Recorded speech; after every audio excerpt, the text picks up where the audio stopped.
Welcome back to MMORPG's Quick 5. Let's take a look at what happened this past week.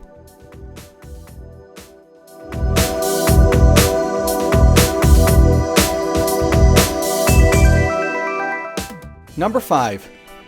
Our preview for Guild Wars 2 Icebrood Saga Chapter 3 is now live. Chapter 3 of the Icebrood Saga for Guild Wars 2 went live earlier this week, and we had the chance to preview it ahead of its release. We found the Dragon Response missions to be a real highlight of the new chapter and hope to see such missions continue. Overall, there's a lot of crazy story stuff that happens in this chapter in addition to the Longbow faction ability. New decorations were added for the Guild Hall as well, and finally, the Dragon Slayer weapons we've been working on can be upgraded to their final form as of this update. Be sure to check out our preview for our full thoughts. Number 4. World of Warcraft's 9.0.5 patch released, bringing Valor to Mythic Keystone Dungeons. With this patch, any gear you now acquire from Mythic Keystone Dungeons can be upgraded with Valor. Valor is a new currency which you earn from completing those Mythic Keystone Dungeons in addition to Covenant callings. The patch also contains several changes, improvements, and fixes for adventures, classes, dungeons, raids, legendary items, the Maw, the companion app, characters, covenants, PvP, and Torghast. Additionally, the Burning Crusade Classic closed beta could start later this month if a leaked email is to be believed.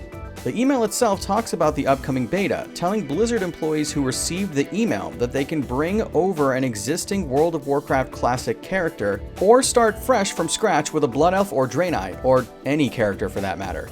However, as with any leak, take this with a huge grain of salt. Number 3.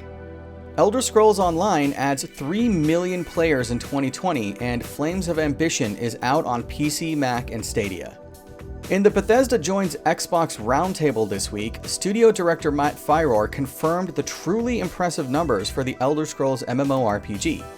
Firor states that in 2020 alone, the MMORPG added 3 million new residents to the online world of Tamriel, with accounts totaling over 18 million over the 7-year life of ESO.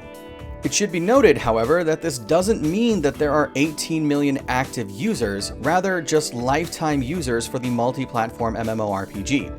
Additionally, the first content release for the year-long Gates of Oblivion adventure has released on PC, Mac, and Stadia as part of Update 29.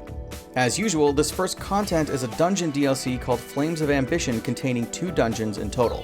Along with all of the new content and neat quality of life features, the update also marks the beginning of a 2-week free respec program with the redesigned champion system. Number 2. Tim Anderson, the creator-director behind Saga of Leucemia, has stepped away from the game. A Patreon post added back in January makes clear that Anderson and his brother both stepped away from the project last year, stating that their involvement ended in September 2020. We reached out to Anderson this past week for an unrelated story, to which he replied and pointed us towards the Patreon post, which announced he and his brother, Joey Anderson, were no longer involved in Saga of Leucemia's development. It looks like Stormhaven Studios retains Tim's design docs and rights to make an MMORPG based on Anderson's literary writings. It's also worth noting that while Anderson and his brother are no longer involved in the creation of the MMORPG, they're still members and owners of Stormhaven Studios, the team responsible for the game. In a Discord response to players asking about the status of the MMORPG, Robert Thompson, a developer on the Leucemia team that goes by Undone on the official Discord channel, stated that, quote, "game development has not slowed," end quote. Quote, "We test every Wednesday at 8 p.m. Central. Game development has not slowed. We aren't at liberty to comment about it yet, but look forward to more information soon," end quote. As for now, Anderson is currently working on a new tabletop RPG as well as point-and-click adventure game and novel series set in the world. Project Drummond is a project being worked on by Joey Anderson, Tim's brother, as well as Tim's wife, Cristina Barrios. And at number 1 this week, Rift developers suffer layoffs while Gamigo stresses that they will continue working on the title. It was reported earlier this week that Gamigo laid off a number of Rift developers. When we reached out for clarification, PR did not deny that devs were laid off, just that it's not as widespread as reported, nor for the purposes of moving developers from the US to Europe. Quote, "There are no structural changes such as relocating development teams to Europe planned, and I can assure you that we will continue to work hard on our core MMORPGs. We also have not done any wide-ranged layoffs. This information is not correct. Every company has to sometimes adjust their team structures and focus. This is a normal process and is nothing out of the ordinary." End quote. This brought into question to what degree the game would survive.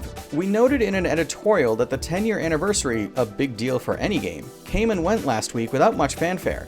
We were later provided a statement which confirmed continuing work on the title, specifically noting the anniversary. Quote, "Rift is contributing a great deal to our roster, and we will continue working on the title. We're celebrating the game's 10th anniversary this week, so players can look forward to various celebratory events. If there will be relevant updates in the future, we will announce them in due time. I can, once again, assure you that, at this point in time, we have no intention of stopping development on any of our MMORPGs that you have mentioned." End quote. And that'll do it for this week's Quick 5. Be sure to subscribe and join us next week for our next episode, where we'll deliver the most important MMO and RPG news. See you next time!